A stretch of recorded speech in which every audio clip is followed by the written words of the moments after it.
जी, तो व्यवहारवादी समाजशास्त्र में अध्याय 3 जीवन ज्ञान की ओर संकेत। हर मानव शब्दों, वाक्यों, सूत्रों से निर्देशित अर्थ को अस्तित्व में वस्तु के रूप में समझना ही ज्ञान, अध्ययन पूर्वक समझा हुआ को अनुभव पूर्वक विधि से प्रमाणित करना ईमानदारी है। संपूर्ण व्यवस्था सह-अस्तित्व ही है। सह-अस्तित्व अपने स्वरूप में सत्ता में संप्रक्त प्रकृति है। इसी प्रमाण के आधार पर अस्तित्व स्वयं सह-अस्तित्व होना स्वाभाविक है। सत्ता में संप्रक्त प्रकृति नित्य वर्तमान है। सत्ता में सर्वत्र विद्यमान, व्यापक और असीम है। सत्तामयता ही ऊर्जा स्वरूप में पारगामी है। ऊर्जा संपन्नता का प्रमाण प्रकृति में है। प्रकृति का प्रमाण साम्य ऊर्जा में, नित्य वर्तमान में अथवा संप्रवृत्तता में होना पाया जाता है। यथा आप, हम, दो वस्तु, दो जीव, दो पदार्थ, दो अणु, दो परमाणु अंश के परस्परता में अलग अलग दिखता हुआ आँखों में भी दिखती है, समझ में आती है। अलग अलग जो वस्तु दिखता है, समझ में आता है, उसके सभी और दूसरे वस्तु के बीच में उभय वस्तु के सभी और है, सत्ता है। यह पारगामी है। इसका प्रमाण हर वस्तु, हर मनुष्य, हर ग्रह, गोल, ब्रह्मांड, सौर व्यूह ऊर्जा संपन्न रहने के आधार पर प्रमाणित होता है। ऊर्जा संपन्नता का प्रमाण श्रम गति परिणाम से, श्रम गति परिणाम का प्रमाण परमाणु में ही गठन पूर्णता, फलतः जीवन प्रतिष्ठा, जीवन जागृति अर्थात क्रिया पूर्णता और आचरण पूर्णता के रूप में होना प्रमाणित होना पाया जाता है। मानव ही अस्तित्व में संपूर्ण क्रियाकलापों का नामकरण करने वाला इकाई है। इसी क्रम में शब्द वाग्मय होना सबको विदित है। मानव ही अस्तित्व सहज प्रमाणों को समझाता है। समझाने के क्रम में वाग्मय एक उपाय अथवा सशक्त उपाय है। इसी क्रम में संपूर्ण अस्तित्व सत्ता में संप्रक्त प्रकृति के रूप में वाग्मय के द्वारा इंगित होता है। ऐसा अस्तित्व ही जड़ चेतन के रूप में नित्य कार्यरत रहना पाया जाता है। ऐसी क्रियाशीलता के ही फल में जीवन पद गठन पूर्णता पूर्वक गठित है ही। इसमें भी परंपरा की बात आती है। गठन पूर्णता गठित होने के उपरांत चैतन्य पद में संक्रमण, जीवन पद प्रतिष्ठा, जीवनी क्रम, संपूर्ण समृद्ध मेधस युक्त जीव शरीरों में जीवन प्रमाणित किया। यह वंशानुसंगिता के रूप में समीक्षित है। मानव शरीर परंपरा के उपरांत कल्पनाशीलता सहज विधि से प्रकाशित होना देखा गया है। इसी क्रम में इसे जागृतिक क्रम नाम दिया गया है।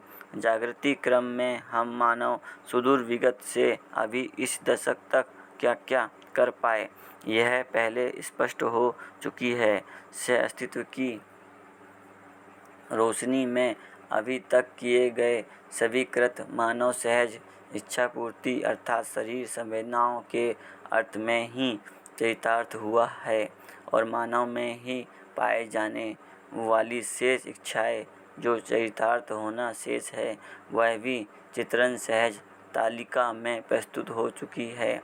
इन दोनों चित्रण से यह भी निश्चित हो चुकी है सार्वभौम व्यवस्था अखंड समाज को चरितार्थ रूप देने के लिए शेष इच्छाएं मानव में से के लिए प्रतीक्षित है। शेष इच्छाएं चरितार्थ होना अनिवार्य है। इसी तारतम्य में ज्ञान, विवेक, विज्ञान सहज आधारों पर ही अभी तक जो कुछ भी किए, आगे भी जो कुछ भी चरितार्थ रूप देना है, इसके मूल में भी ज्ञान विवेक विज्ञान स्वाभाविक रूप में समाहित रहेगा ही। पूर्ववर्ती ज्ञान विवेक विज्ञान का आधार दो विधा से गुजरकर देख चुका है। पहला है रहस्यमूलक ईश्वर केंद्रित ज्ञान। ईश्वर इच्छा देवेच्छा के आधार पर सृष्टि स्थिति लय पर आस्था। मनुष्य स्वतंत्र नहीं है, यही विवेक ज्ञान विज्ञान का आधार है। दूसरे विधि से भी हम गुजर चुके हैं वह यह रही कि अस्थिरता मूलक वस्तु केंद्रित चिंतन ज्ञान यांत्रिकता सापेक्षता विधि और यंत्र प्रमाणों के आधार पर जो कुछ भी किए जिसका परिणाम हमें प्राप्त हो चुका है। न्याय शब्द का प्रयोग उसी के साथ साथ अन्याय शब्द का प्रयोग होता आया है। सार्वभौम रूप में न्यायापेक्षा सर्वमानव में रह आया। न्याय का ध्रुवीकरण अर्थात निश्चयन और उसकी व्यवहारीकरण अभी भी मानव कुल में प्रतीक्षित है। न्याय को सर्वथा आचरण रूप में सदा सदा के लिए इस प्रकार पहचानना संभव हो गया है कि अस्तित्व में सदा से ही संबंध समीचीन रही हैं। ऐसा संबंध दो प्रकार से होना देखा गया है। मानव संबंध परिवार समाज व्यवस्था के रूप में न्याय धर्म सत्य सहज प्रमाण। मानव प्रकृति संबंध नियम नियंत्रण संतुलन रूप में। मानव भी चैतन्य प्रकृति सूत्र से सूत्रित है ही। इस प्रकार मनुष्य और मनुष्यतर प्रकृति के रूप में मानव ही देख पाता है। मनुष्यतर प्रकृति में जीवावस्था प्राणावस्था और पदार्थावस्था की संपूर्ण वस्तुएं गण्य हैं। इसी में धरती जलवायु व वन खनिज समाये हैं। इस सबके साथ संबंध सदा सदा से बनी हुई है। इसे हमें जानने मानने पहचानने और निर्वाह करने की संभावना है ही आवश्यकता भी है। इसी क्रम में मानव संबंध भी स्थापित रहता ही है। इन सभी संबंधों का सार्थक आवश्यक अतिवांछनीय जैसा विचार स्वीकृति और आशा के रूप में भी स्वीकृतियाँ मनुष्य में रहता ही है। ऐसा संबंध और संबंधों का प्रयोजन निम्न प्रकार से पहचाना जाता है।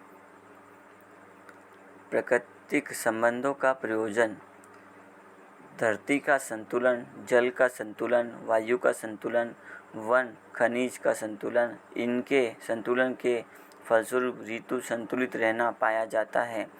धरती के संतुलित होने के उपरांत ही अन्य सभी संतुलन साकार होना स्वाभाविक रहा है। उसके उपरांत मानव प्रकृति का धरती पर अवतरित होना स्वाभाविक रहा है। मानव ने अभी तक इन चारों विधाओं में असंतुलन न्यूनातिरेक रूप में पैदा कर चुका है। इसका मूल कारण अनानुपाती वन खनिज का शोषण जलवायु का प्रदूषण धरती में ताप व प्रदूषण प्रधान रहा है। यह सर्वविदित हो चुकी है। ऐसे प्रदूषणों के आधार पर मानव का इस धरती पर जीना दूभर होता जा रहा है।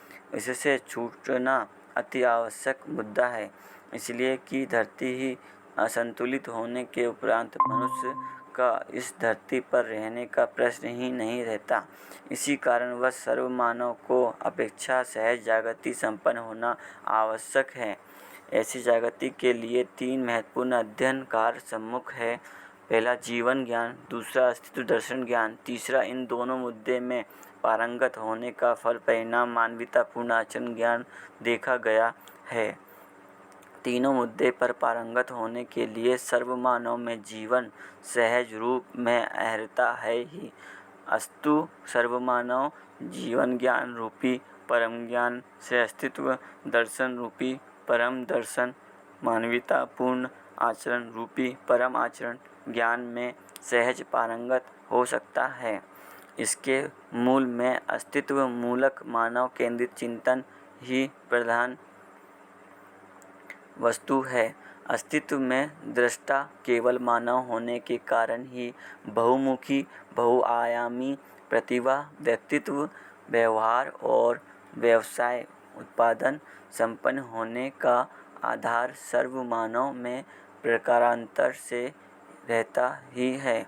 इसी प्रवृत्तियों प्रमाणों के आधार पर मानव संतुलन और प्रकृति संतुलन को हर व्यक्ति के ध्यान में लाना, आवश्यकता के रूप में स्वीकारना, अनिवार्यता के रूप में मूल्यांकित करना, फलस्वरूप कार्य व्यवहार में प्रमाणित करना सहज है।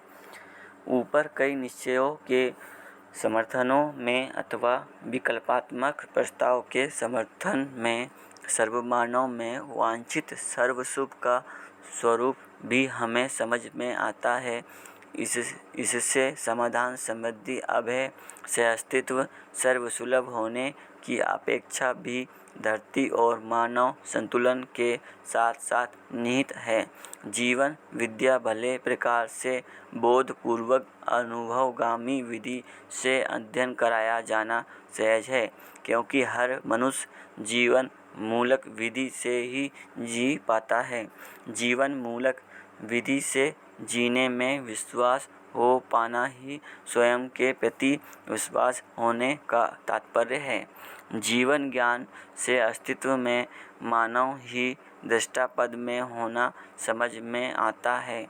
इसी आधार पर मानव को ज्ञानावस्था की इकाई के रूप में पहचाना गया।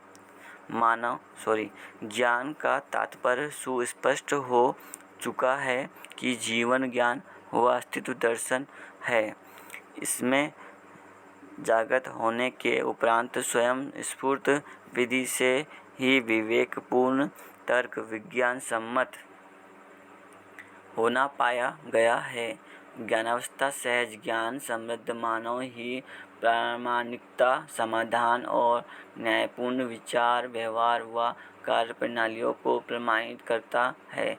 प्रत्येक मनुष्य में से के लिए अनुभव, व्यवहार और प्रयोग ही प्रमाण है। अनुभव मूलक विधि से किया गया व्यवहार व प्रयोग तर्कसम्मत होना व प्रयोजनकारी होना पाया जाता है। यही ज्ञानावस्था का वैभव है। ऐसा वैभव ही स्वराज्य व स्वतंत्रता के रूप में प्रमाणित होता है। मानव परंपरा में ही प्रमाणों की अपेक्षा बनी हुई है।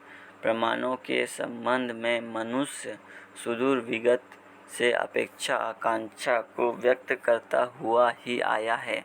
ऐसे प्रमाणों का नामकरण विगत में सर्वप्रथम शब्द प्रमाण के रूप में, दूसरा आप्त पुरुषों के वचन को प्रमाण और प्रत्यक्ष अनुमान आगम को प्रमाण माना गया है। अभी इस व्यवहारवादी समाजशास्त्र, जो अस्तित्व मूलक मानव केंद्रित चिंतन का फलन है, जिसे भली प्रकार से अनुभव किया गया है, इसमें मानव मानस चिरासित प्रमाण को अनुभव, व्यवहार और प्रयोगों में प्रमाणित होने के साक्ष्य को उद्घाटित किया है। जनमानस अभी तक शब्द ही संपूर्ण प्रमाण होना अर्थात कायिक, वाचिक, मानसिक, कृतकारित, अनुमोदित, जागृत, स्वप्न, सुषुप्ति और सर्वदेशकाल दिशा परिप्रेक्ष्य आयामों में प्रमाणित करना संभव नहीं हुआ। इसी प्रकार आप्तवाक् भी सर्वदेश काल में आप्तवाक् के रूप में फलित होकर प्रमाणित होने किसी भी परंपरा में संभव नहीं हुआ। इसी के साथ साथ प्रत्यक्ष प्रमाण आगम प्रत्यक्ष के विरोधी सांख्यों और अनुमान से संभावित घटना व तथ्य की परिकल्पनाएं अनुमान व प्रत्यक्ष के विपरीत अनेक संख्या व विधि में प्रस्तुत हुआ है। जैसे एक मनुष्य क्या है, इस प्रश्न का उत्तर पाने के लिए प्रयत्न किया। इसके लिए प्रथम वह प्रत्यक्ष विधि अपनाया। प्रत्यक्ष रूप में एक मनुष्य से दूसरा मनुष्य का रूप व कार्य भिन्न होता हुआ देखा गया। फलस्वरूप प्रत्यक्ष सत्य नहीं है, ऐसा सोचा गया। फिर इसी प्रकार एक गाय, वृक्ष, पत्थर, मिट्टी, मणि, धातुओं को देखा। सभी में विविधताएं दिखी। परिवार में 10 व्यक्तियों के बीच में विविधता दिखी। आकाश में असंख्य तारागण, अनेक ग्रह, गोल और सौरव्यूह जितने भी दिखते हैं, इन सब में छोटा, बड़ा, कम प्रकाश, अधिक प्रकाश रूपी विविधताएं देखने को मिली। ऐसे ही कारणों से प्रत्यक्ष को असत्य मान लिया। इस अनुमान को मनुष्य ने बहुत सारे कल्पना कहा और करते हुए जीव नाम को कोई चीज होने का परिकल्पना दी। जीवों के रूप में जितनी भी प्रवृत्तियों का अध्ययन किया, उसमें भी विविधताएं दिखाई पड़ी। प्रवृत्तियों को विशेषकर 4 विषय और 3 इच्छाओं के आधार पर आकलन किया। इसमें प्रवृत्तियों की विविधता, जीव सत्य कहने में ही शंकाएं अथवा विरोध कर दिया, जबकि जानना, मानना, पहचानना व निर्वाह करना बहुत ही दूर रह गया। तीसरा, इन अनंत रूप में दिखने वाली विविध रूपी संसार का मूल रूप में जो वस्तु है वही आगम रूप है। उसी में सब विलय हो जाता है। विलय होना ही निगमन है, वही सत्य है। इस प्रकार आगम निगम का मूल रूप ही आगम प्रमाण है। इस प्रकार से मानते हुए इन वचनों के प्रति पूर्ण निष्ठा, दृढ़ता सहित बहुत सारे मेधावियों ने अपने को अर्पित किया। बहुत कुछ साधना अभ्यास करने के उपरांत भी परंपरा के रूप में सिद्ध नहीं हुआ। आगम प्रमाण सर्वाधिक रहस्यमय हो गया और अनुमान व प्रत्यक्ष वादग्रस्त हो गया। इस प्रकार मानव प्रमाण सहित जीना चाहते हुए भी सार्थक न होने की स्थिति व घटना बनते ही आया। इसके अंतरण वैज्ञानिक विधि प्रयोग यंत्र प्रमाणों को स्वीकार गया, क्योंकि पूर्ववर्ती प्रमाणों से तृप्ति नहीं मिली रहा है। प्रयत्न जारी था, इसी को अपना लिया। प्रमाण स्थली में एक प्रयोगशाला अथवा यंत्र स्थापित होता गया। फलस्वरूप सर्वाधिक संख्या में मनुष्य प्रयोग विधि व उसके परिणामों को स्वीकारता आया। प्रयोग विधियों से अभी तक सर्वमानव में वर्तमान में प्रमाणित क्रियाओं में से ज्ञानेंद्रिय व कर्मेंद्रिय गति बढ़ाने की उपलब्धि हुई। चिन्हित रूप में हाथ, पैर, आँख, कान की क्रिया गतियाँ जो मनुष्य में होती है, उसे बढ़ाने के लिए यंत्रों की परिकल्पना व प्रमाण सिद्ध हुआ है। साथ ही गति बढ़ी भी है। जैसे किसी भी यान वाहन से पैर की गति से अधिक गतिपूर्वक गम्य स्थलियों में पहुंचता हुआ देखने को मिलता है। हाथ से करने वाली क्रियाओं में से यथा हल जोतने व लिखने वाली क्रियाओं में गति स्थापित हुई है। यंत्रों से कृषि कार्यों को संपन्न होता हुआ देखने को मिलता है, जैसे ट्रैक्टर, उड़ाने वाली मशीन व बोने वाली मशीन के रूप में स्पष्ट हुई है। हाथ से होने वाली लिखाई के लिए टाइप मशीन से आरंभ होकर कंप्यूटर मशीन तक पहुंच चुका है। इसके अतिरिक्त भी कपड़ा व बर्तन बनाने में लोहा आदि धातुओं से जो स्वरूप आवश्यकता के अनुसार मानव की परिकल्पना में आती है, उसे सफल बनाने के लिए आवश्यक यंत्र उपकरण उपलब्ध हुआ। इसी के साथ साथ दूरश्रवण, दूरदर्शन संबंधी सभी तंत्र यंत्र कार्य विधि प्रचलित हो चुकी है। ऐसे यंत्रों से खनिजों का धरती के पेट से निकालकर अपने को कृत मानते आए हैं। इतना ही नहीं, उपग्रहों की सहायता से दूरसंचार उपक्रम को प्रशस्त बनाने का कार्य, इससे मौसम को पहचानने में सहायता हुई है। इन्हीं यंत्र उपकरणों के सहायता से अनेक स्वचालित प्रौद्योगिकी प्रक्रियाएं सफल हो चुके हैं, इन सबको मानव स्वीकार कर चुका है। आज यह सब सुविधावादी विचार मानव के लिए उपलब्धि के रूप में पहचाना गया है। इसमें उल्लेखनीय तथ्य यही है, सुविधा के लिए संग्रह अनिवार्य है। यही मुख्य आकर्षण और फंसाव है। सुविधा के लिए संग्रह अनिवार्य है, संग्रह के लिए सुविधा अपेक्षित है। इसमें एक अवधि की सुविधा संग्रह के उपरांत एक सीढ़ी और एक सीढ़ी होते होते संग्रह सुविधा में व्यक्त मानव अपने शरीर यात्रा काल को अथवा शरीर काल को पूर्णतया अर्पित करने के उपरांत भी बहुत सी सीढ़ियाँ शेष रह जाती हैं। इससे परिगणित होता है कि मनुष्य तृप्ति चाहता है। तृप्ति के लिए संग्रह सुविधा को स्वीकार किया जाता है। इसके पहले सीढ़ी में जितना संग्रह सुविधा के प्रति अभाव, वीरानी, अतृप्ति, शंका, कुशंका, ईर्ष्या, द्वेष, वितंडवाद मनुष्य के लिए पीड़ादायक था, वह दूसरे तीसरे कितने भी सीढ़ी पार किया गया है। उसके बाद पहले से अधिक ऊपर कहे पीड़ा सूत्र बढ़ते आए हैं।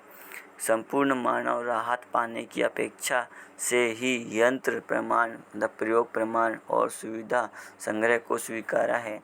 मनुष्य तो स्वयं राहत पाया नहीं है।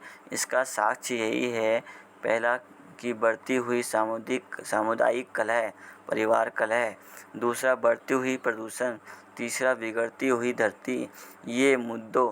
ये तीनों मुद्दे मानव के सम्मुख चिंता के रूप में प्रस्तुत हो चुके हैं। इसमें से धरती का शक्ल बिगड़ना अनेक उपद्रवों का कारण बन चुकी है, जिन्हें कुछ लोग मानते हैं और कुछ लोग मानते नहीं हैं। यथा धरती के पेट से खनिज, कोयला और तेल धातुओं को निकालने की प्रक्रिया, इस कार्य में जितना तीव्र गति उत्पन्न किया है, उसको प्रगतिशील मानी जा रही है।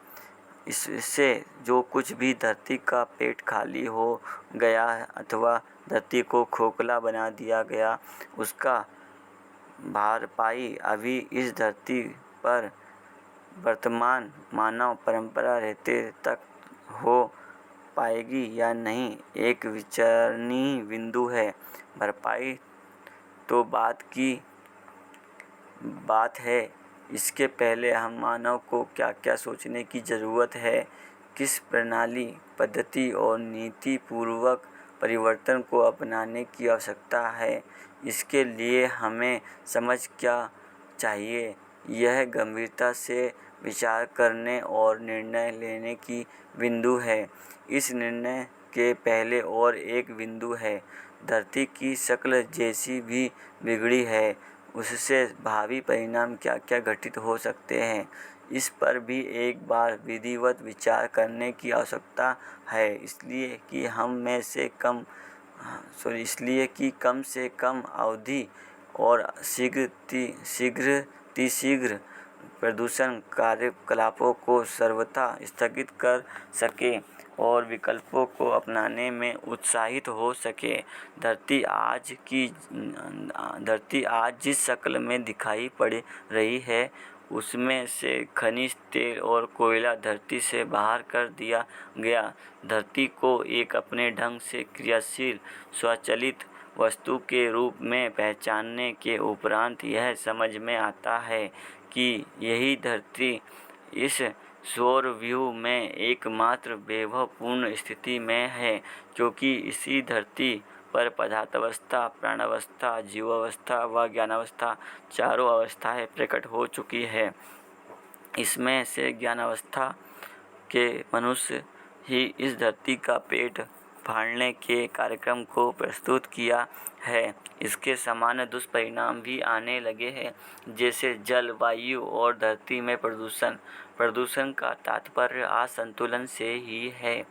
असंतुलन का स्पष्ट रूप अथवा चिह्नित रूप धरती सहज उर्वरकता का घट जाना अथवा उर्वरकता कम होना, लुप्त हो जाना। इसके स्थान पर अम्लीय, क्षारीय और रासायनिक धूलि धूसरित होने के आधारों पर धरती में असंतुलन उर्वरकता प्रणाली को अनुवर्तकता में बदलते हुए देखने को मिलती है। यही धरती का असंतुलन है। एक विधि से दूसरे विधि से धरती का असंतुलन, इसका वातावरण में परिवर्तन, जिसका क्षतिपूर्ति अभी मनुष्य के हौसले के अनुसार दिखाई नहीं पड़ती। यह धरती के वातावरण सहज विरल वस्तुओं का कवच सभी ओर दिखाई पड़ती है। इसमें जितना ऊंचाई सभी ओर फैली हुई है, वह अपने आप में कम होना स्वीकारा गया है। मुख्य रूप में सूर्य किरणों, ताप और वस्तु का संयोग का प्रतिबिंबन, असंतुलन कार्य प्रभावों को सामान्य बनाने का कार्य, यही कवच जो आज लुप्त हो गया अथवा होने वाला है, से होता रहा है। अब इस कवच का तिरोभाव होने से धरती का ताप बढ़ना शुरू हो गया, आंकलित हो चुका है। धरती के ताप बढ़ने का तात्पर्य है धरती बुखार से ग्रसित हो गई है। आदमी के शरीर में होने वाले बुखार की दवाई कोष्ठक में है, फिर बुखार ना हो ऐसी दवाई अभी तक तैयार नहीं हुआ है। ऐसी स्थिति में धरती के बुखार की दवा कौन बनाएगा? यह एक अलंकारिक प्रश्न रूप है। साथ ही इस प्रश्न चिन्ह के मूल में मानव का ही करतूत है, यंत्र प्रमाण की ही विकरालता है। इसके आगे ताप बढ़ते बढ़ते इसे 4 डिग्री बढ़ने के उपरांत इस धरती के ध्रुव प्रदेश में धरती अपने संतुलन के लिए संग्रहित बर्फ पिघलने का अनुमान बन चुकी है। फलस्वरूप समुद्र की सतह सैकड़ों फीट बढ़कर पानी धरती को अपने अंतराल में छुपा सकता है। उस स्थिति में मानव परंपरा रहेगी कहाँ, सोचना पड़ेगा। यह एक विपदा की स्थिति स्पष्ट हो चुकी है। ऐसा भी कल्पना किया जा सकता है कि इस धरती पर प्रथम बूंद पानी का घटना ब्रह्मांडीय किरणों के संयोगवश ही संभव हो पाई है। इसी के चलते ताप किरण पाचन विधि से युक्त, अर्थात धरती में पचने की विधि से मुक्त प्रवेश होना संभव हो गया है। पानी के बूंद के मूल में विभिन्न भौतिक तत्वों का अनुपाती मिलन विधि है। वह विच्छेद होने का बाध्यता बन जाए, उस स्थिति में कौन इसे रोक पाएगा? तीसरी परिकल्पना और बुद्धिमान व्यक्ति कर सकता है कि इस धरती के 2 ध्रुवों की परस्परता में निरंतर एक चुंबकीय धारा बनी हुई है। ऐसी चुंबकीय धारा को सुदृढ़ बनाए रखने के लिए इस धरती की गति स्वयं में व्यवस्था के रूप में और समग्र व्यवस्था बोले तो सौर व्यूह में भागीदारी के रूप में प्रमाणित है। इससे चुंबकीय धारा की स्थिरता, दृढ़ता बने रहने की व्यवस्था है। अभी जैसे ही धरती का पेट फाड़ दी गई है, अगर यह असंतुलित हुई तब कौन सी नस्ल व रंग वाला इसे सुधारेगा और जात संप्रदाय मत पंथ वाला कौन ऐसा है जो इसे सुधार पाएगा? इन्हीं सबकी परस्परता में हुई विद्रोह युद्ध ही इस धरती के पेट फाड़ने की आवश्यकता को निर्मित किया है। यह भी ऐतिहासिक घटनाओं से स्पष्ट है। जहाँ तक जल प्रदूषण की बात है, उसका सुधार संभव है, क्योंकि हर दूषित मल प्रौद्योगिकी विसर्जनों को विविध संयोग प्रक्रिया से खाद के रूप में अथवा आवासादि कार्यों में लेने योग्य वस्तुओं के रूप में परिणित कर सकते हैं। ऐसे परिणित के लिए सभी प्रकार से मनुष्य से प्रौद्योगिकी विधि से संपूर्ण विसर्जन को अपने अपने स्थानों में ही कहीं धरती के गहरे गड्ढों में संग्रहित करने की आवश्यकता बनती है। उसके बाद ही इसका विनियोजन संभव हो जाएगा। जहाँ तक वायु प्रदूषण है, इसका निराकरण तत्काल ही खनिज कोयला और तेल के प्रति चढ़े पागलपन को छोड़ना पड़ेगा। इसका सहज उपाय विकल्पात्मक ऊर्जा स्रोतों को पहचानना, जिससे प्रदूषण न होता हो। ऐसा ऊर्जा स्रोत स्वाभाविक रूप में यही धरती प्रदानित कर रखी है, जैसे वायु बल, प्रभाव बल, सूर्य ऊष्मा और गोबर कचरा गैस। यह सब आवर्तनशील विधि से उपकार कार्य के रूप में नियोजित होते हैं। जैसा सूर्य ऊष्मा से ईंटा पत्थर को पकाने की भट्टियों को बना लेने से वह पक भी जाता है और उससे प्रदूषण की कोई संभावना भी नहीं रहती। प्रवाह दबाव कई नदी नालों में मानव को उपलब्ध है, जैसा ब्रह्मपुत्र, गंगा, यमुना नदी जहाँ सर्वाधिक दबाव से बह पाती है। ऐसे स्थानों में प्रत्येक 20-25 मीटर की दूरी में बराबर उसके दबाव को निश्चित वर्तुल गतिगामी प्रक्रिया से विद्युत ऊर्जा को उपार्जित कर सकते हैं। इस विधि से सर्वाधिक देश में आवश्यकता से अधिक विद्युत शक्ति के रूप में संभावित है। अभी तक बनी हुई प्रदूषण का कारण केवल ईंधन संयोजन विधि में दूरदर्शिता प्रज्ञा का अभाव ही रहा है। अतएव गलती एवं अपराधों का सुधार करने के लिए सम्मति देना हर मनुष्य में समाई हुई सौजन्यता है। पहले इस बात को स्पष्ट किया है कि मानव अपने को विविध समुदायों में परस्पर विरोधाभासी क्रम में पहचान कर लेने का अभिशाप ही इन सभी विकृतियों का कारण रहा है।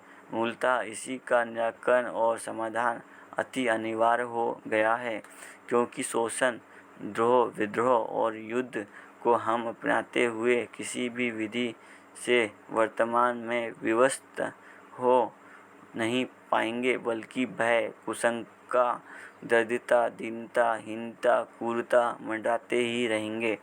इस सबके चंगुल से छूटना ही मूलतः विपदाओं से बचने का उपाय है।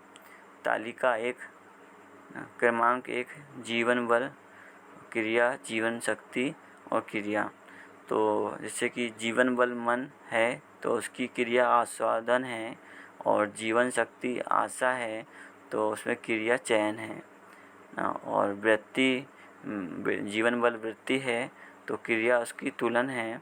जीवन शक्ति विचार है और क्रिया उसका विश्लेषण है ना। जीवन चित्त जो है चिंतन है। जीवन शक्ति इच्छा है तो उसका क्रिया चित्रण है। जीवन बल बुद्धि है तो क्रिया इसका बोध है, और जीवन शक्ति रितंबरा है तो क्रिया इसका संकल्प है। और जीवन बल आत्मा है तो इसका क्रिया अनुभव है, और जीवन शक्ति प्रामाणिकता है तो इसकी क्रिया प्रमाण है। टिप: जीवन ज्ञान का विस्तृत अध्ययन के लिए मध्य दर्शन से अस्तित्व शास्त्र का अवलोकन कर सकते हैं। यही विकल्प के रूप में प्रस्तुत समझदारी का सूत्र है। तो अभी तक जो पठन हुआ है ना, उसमें कुछ हम बात रखें या फिर जो है और आगे पढ़े, है ना। तो मुझे आप बताएं। आप जी महेंद्र चाचा जी। इतना दूर तक कहीं पढ़े आप, तो कुछ आप रखिए, उसके बाद और भैया लोग रखेंगे, फिर आगे पठन होगा। तो आप कुछ करना चाहते हैं तो रखें। जी देखिए, मुझे विश्लेषण करते तो नहीं आया, पर हाँ, मैं जब जीवन जो कहते हैं ना कि जीवन ज्ञान वगैरह, इसका मुझे मतलब इसका जो है मुझे जीवन ज्ञान की ओर है ना, तो मैंने जैसे सुन रखा है कि जीवन ज्ञान, अस्तित्व दर्शन ज्ञान और मानवीयतापूर्ण आचरण ज्ञान। तो जो जीवन ज्ञान है इससे मुझे कुछ स्पष्टता आई हुई है, तो वो मैं अपने से शेयरिंग कर रहा हूँ। उसमें आप लोग सुधार भी कर सकते हैं, है ना। तो इसमें जो है जीवन ज्ञान में मानव शब्दों, वाक्यों, सूत्रों से निर्देशित अर्थ को अस्तित्व में वस्तु के रूप में समझना ही ज्ञान, अध्ययन पूर्वक समझा हुआ को अनुभव पूर्वक विधि से प्रमाणित करना ईमानदारी है। तो जीवन ज्ञान में एक मानव क्या होता है, वो पूरा मानव का कहना चाहिए कि विचार क्या है और प्रकृति में संबंध क्या है ना, और कैसा होना चाहिए।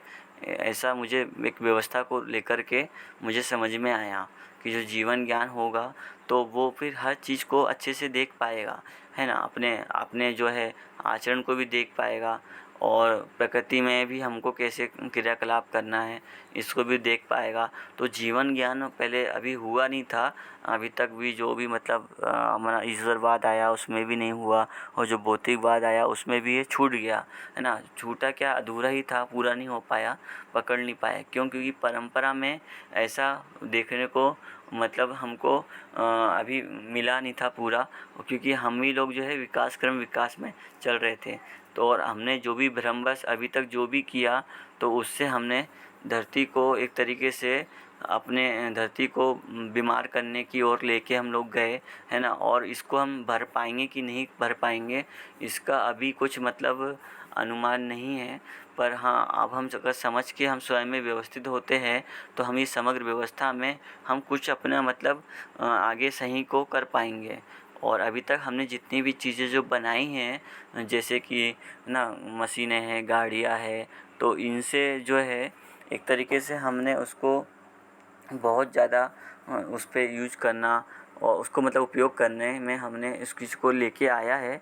और इससे जो भी जैसे कि यंत्रों में जो भी हम लोग पेट्रोल डीजल जो यूज कर रहे हैं उसमें बहुत ज़्यादा प्रदूषण हो ही रहा है धरती पर, है ना। तो अभी मैं भी जैसे अपनी लाइफ में मैं भी ये देख पाता हूँ कि कई बार मैं सोचता हूँ कि यार मुझे गाड़ी की आवश्यकता कितनी है और मैं कितना चला पाऊँगा, है ना, और उसको मैं क्या उत्पादन पूर्वक ले सकता हूँ, है ना। तो मुझे एक चीज़ समझ में आता है कि मैं उसको ले तो सकता हूँ, है ना, और बढ़िया उत्पादन भी कर सकता हूँ, पर मेरे को आवश्यकता है कितनी। मुझे तो मेन जो चीज़ है, अभी मैं जैसा मेरा अभी 1.5-2 साल से अध्ययन हो चुका है, तो मुझे इसमें मानव से कम में तो कुछ चीज़ मुझे मज़ा आता ही नहीं है। बस सुविधा असुविधा का मुद्दा वो रहता है। और मैं आज बड़े गर्व से लोगों के साथ में अच्छे से बातचीत करता हूँ, और मैं लोगों के साथ ही घूमता फिरता हूँ, उनको बोलता हूँ आप जितना समझे उतना बहुत बढ़िया कर रहे हैं, है ना। और हम उस प्रकार से आज मैं जैसे मेरे पास गाड़ी नहीं भी है, तो मैं कल भी मैं सुबह घूमने गया तो किसी एक भाई की मदद से गया, फिर वहाँ पे किसी और की मदद से मैं आया, और उसके बाद में फिर मैं उनको बोला कि आप हमारे बड़े भैया जैसे, आपसे काफ़ी कुछ सीखने को मिलता है।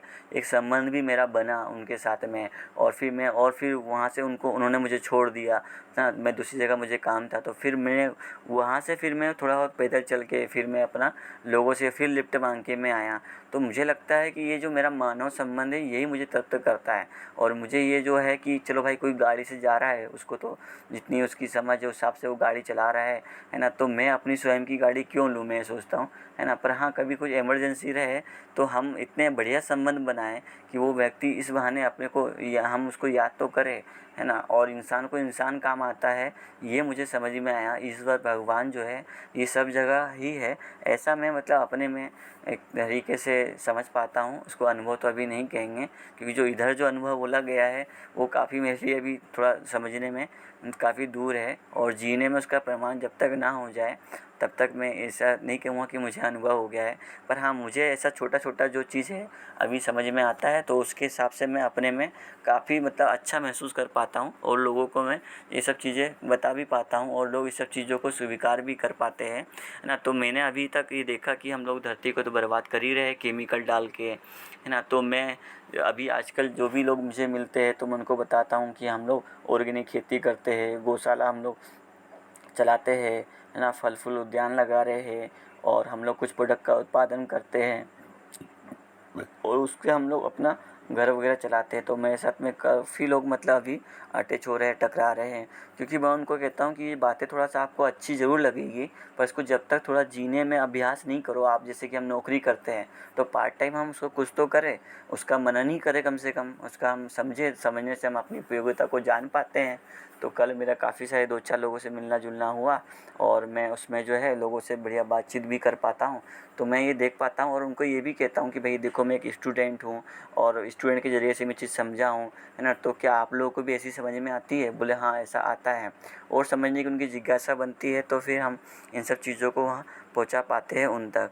तो ये जो मैंने उनको, कई बार ऐसा भी होता है कि वो लोग ईश्वर को लेकर के, मेरे को भी ईश्वर से ही मेरे को जो आगे मिला कि मेरी जिज्ञासा हुई। फिर मैं बहुत ही बाद में भी देखा कि मैं भी सोचता हूँ कि कई बार बहुत ज़्यादा पैसा कमाया जाए, फिर मुझे समझ में आया कि मुझे हाथ में आएगा क्या, है ना। तो इस तरीके से मैंने समझ में आया कि मैं सिर्फ अपने सुख सुविधाओं को, मुझे अभी ज़्यादा भी भोगना क्यों है मुझे, क्योंकि मैं पहले जो है अपना बहुत सारी चीज़ें जब मैं किया, खुद से ट्राई करके देखा था, तो मैं आतृप्ति ही महसूस करता था, है ना। एक समय काफ़ी अच्छा पैसा कमा करके भी हम लोग जो है उसको मैं भोग के देखा, है ना। तो वो जो है एक क्षणिक रिलीफ प्रोग्राम देना, स्वयं में अच्छा लगना, लोगों को दिखावा करना, है ना। तो ये जो है मेरे को ही संतुष्ट नहीं कर पाया, है ना। और मैं ये देख पाता हूँ अभी भी कि मैं ये सोचता हूँ कि जो प्रकृति में जो हमारा संबंध है वो कैसे एक सही तरीके से पूरा हो जाए, है ना। जैसे कि मैं अभी देख पाता हूँ कि यार मेरे पास समय है, चलो मोबाइल भी है,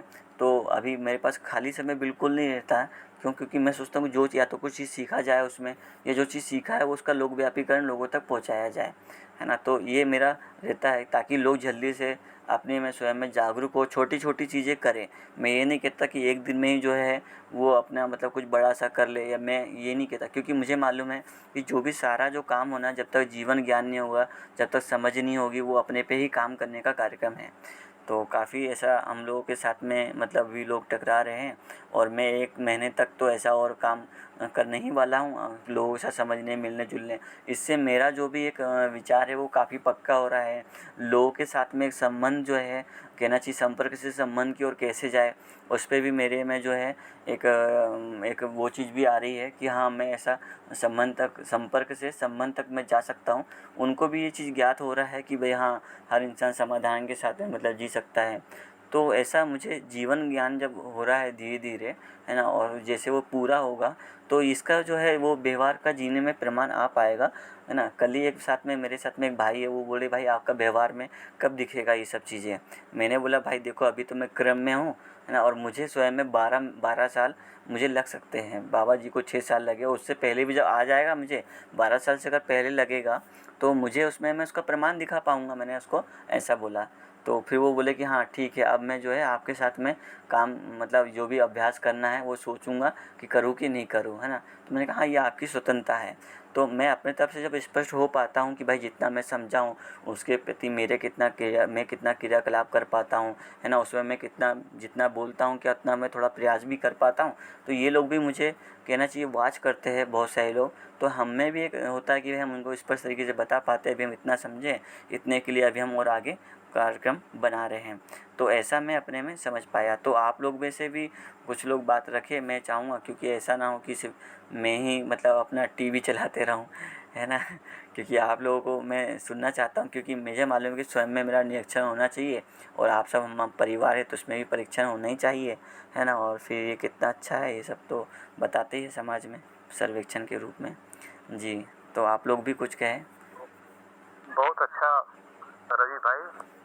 तो जी आपने जो भी अध्ययन अध्ययन कर रहे हैं उसमें आप कर्म अभ्यास और व्यवहार अभ्यास में भी जुटे हुए हैं, तो काफी व्यवहारिक तरीके से प्रैक्टिकल रूप में आप तो काम कर रहे हैं, तो जी बहुत बढ़िया है आपका एक्सपीरियंस। और इस तरफ से आप जो है बहुत अच्छा काम कर रहे हैं, और समझना, जीना और समझाना, सीखना, करना और सिखाना, ये सभी काम आप कर रहे हैं बढ़िया तरीके से। तो हमारे बीच हैं अजय भैया, अगर काफी अनुभवी हैं, कुछ बात रखें तो बहुत दिन से उनको नहीं सुन पाया हूँ, तो अजय भैया का स्वागत है, ये भी कुछ विचार रखें। अजय भैया।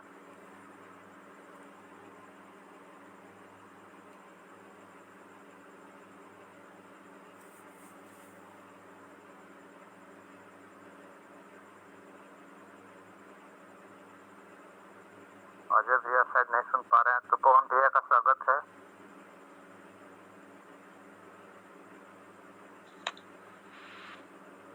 जी नमस्ते भैया, सभी को नमस्ते। नमस्कार। सर भैया थोड़ा देखे नहीं है तो डिटेल में कुछ हम एक्सेप्ट रख पाएंगे।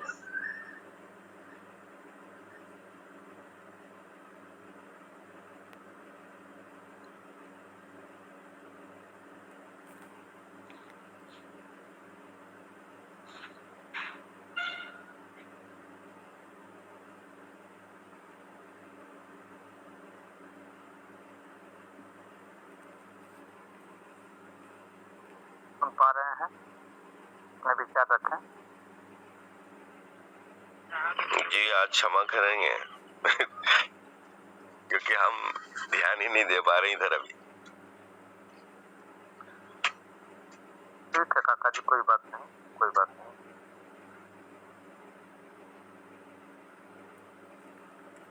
अमित सैनी भैया हमारे बीच उपस्थित हैं और ये भी कुछ विचार व्यक्त करें, क्या उनके पकड़ में आया रवि भाई की बात, कुछ विचार रखना है तो उनका स्वागत है। अमित सैनी भैया।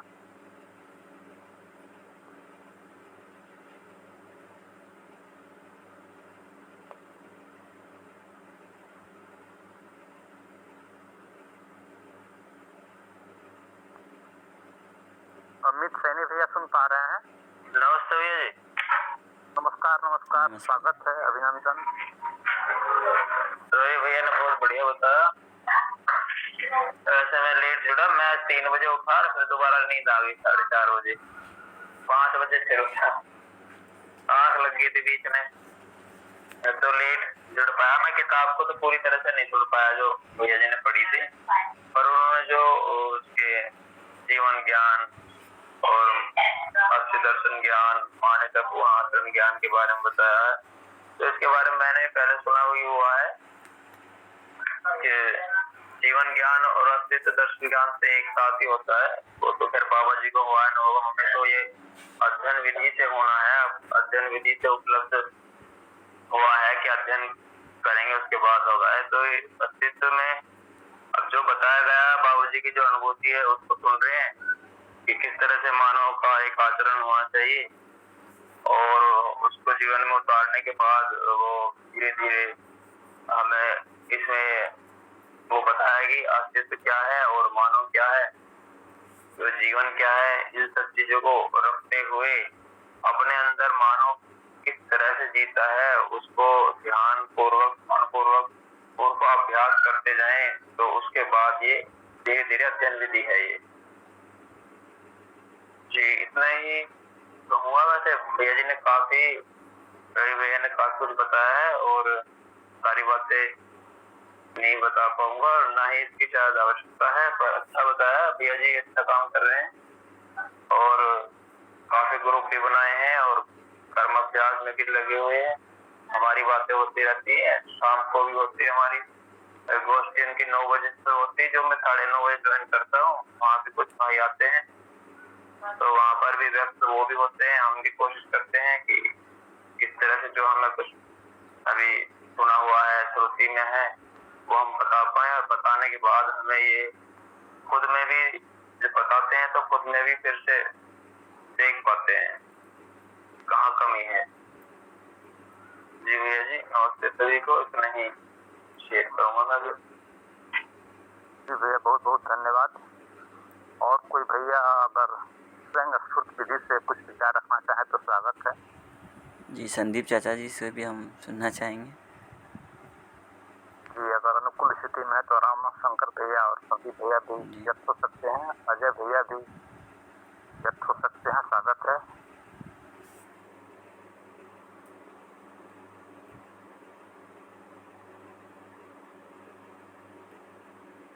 और स्टेशन पहुंचने वाली है ट्रेन।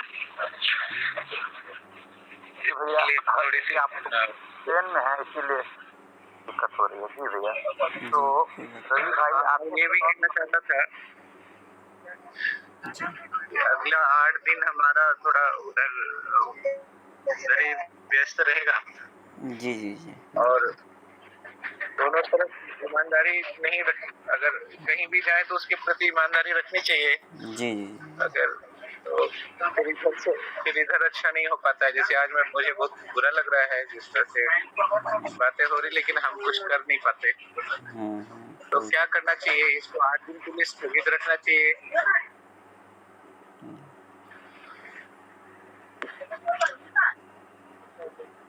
या भैया लोग आप जिम्मेदारी ले और आप इसको लिंक शेयर करके आगे बढ़ाएं तो भी ये भी ठीक रह सकता है। रविशंकर भाई आप ऐसा कर पाएंगे, लिंक लेकर के साझेदारी कर पाएंगे रविशंकर भाई? हाँ लिंक लेकर के मतलब शेयरिंग करना, मतलब ये पठन को कंटिन्यू रखने का। जी अच्छा। आप कर। हाँ, तो इसमें जो है मैं ज़िम्मेदारी मतलब ले रहा हूँ कि मैं जो है इसमें डेली बेसिस पे लिंक शेयर करना और पठन कराना, है ना, ये मेरी ज़िम्मेदारी है ही। तो इसमें ना कई बार इसमें मैं जानना चाहा था कि एडमिन कौन है, क्योंकि क्या होता है कि मैं वेटिंग करते रहता हूँ फिर इसी वजह से। मॉर्निंग पठन में तो मैं ही एडमिन रहता हूँ। अच्छा अच्छा जी। तो आपको वहाँ पे डिस्टर्ब तो नहीं होगा इसमें? हाँ, वहाँ वही तो मैं कह रहा हूँ कि अभी 8 दिन के लिए हमारा जो आपका जो शेड्यूल रहेगा, जी। उसी शेड्यूल में हमको रहना चाहिए। नहीं, आपको डिस्टर्ब ना हो, अगर ऐसा है तो फिर मैं उसको ले सकता हूँ ज़िम्मेदारी। और मैं कह रहा हूँ कि अगर आपको डिस्टर्ब होता है तो हम इस पठन को हम आपके साथ भी करना चाहेंगे, क्योंकि हमारे लिए तो अभी और सबके साथ में समझना हम ये चाह ही रहे हैं, है ना। संदीप चाचा जी भी अच्छा समझाते हैं, आप भी अच्छा समझाते हैं, तो हम चाह रहे हैं कि हम लोग जो है अभी 7-8 दिन जो है इस चीज़ को हम मतलब रोक करके, है ना, और जैसे जो भी लोग हैं तो इसको हम उसको बाद में कंटिन्यू कर लेंगे, ऐसा मैं चाह रहा था, क्योंकि आप लोगों के साथ भी समझना हो जाए, है ना, ऐसा मेरा इच्छा था। बाकी ज़िम्मेदारी तो मैं लेके इसको कंटिन्यू कर सकता हूँ, उसमें मुझे कोई प्रॉब्लम नहीं है। नहीं, ये बात बिल्कुल सही है आपकी। जी और मुझे भी यही लगता है कि 8 दिन इसको हम लोग जो भी 4-5 लोग ही तो जुड़ रहे हैं अभी, जी सभी लोग जुड़ भी नहीं पा रहे हैं इस शिविर के बाद। जी तो इसको 8 दिन हम लोग घर में ही अपना अपना करते हैं। जी और 10 तारीख से पुनः जो है जी हम बढ़िया से जी भैया जब करेंगे फिर से। जी जब सब आप लोग नहीं जुड़ पाएंगे तो उतना अच्छा होगा भी नहीं, तो हाँ। अच्छा रहेगा भैया 10 तारीख से ना, 10 तारीख से। ठीक है जी भैया, भैया 9 को हम तक पहुँचेंगे, जी 10 तारीख से कर सकते हैं। जी जी भैया वही ठीक रहेगा तब। तो ठीक है भैया। तो तो मुझे लगता है कि आज के बाद अभी स्थगित रखते हैं और 10 तारीख से पुनः जुड़ते हैं। मैं मैसेज कर देता हूँ ग्रुप में। जी जी भैया है धन्यवाद। जी तो सभी को समय भी हो गया है, सभी को नमस्ते। हाँ, नमस्ते भैया, सभी को नमस्ते। को नमस्ते 10 तारीख तक के लिए धन्यवाद, सभी को नमस्ते।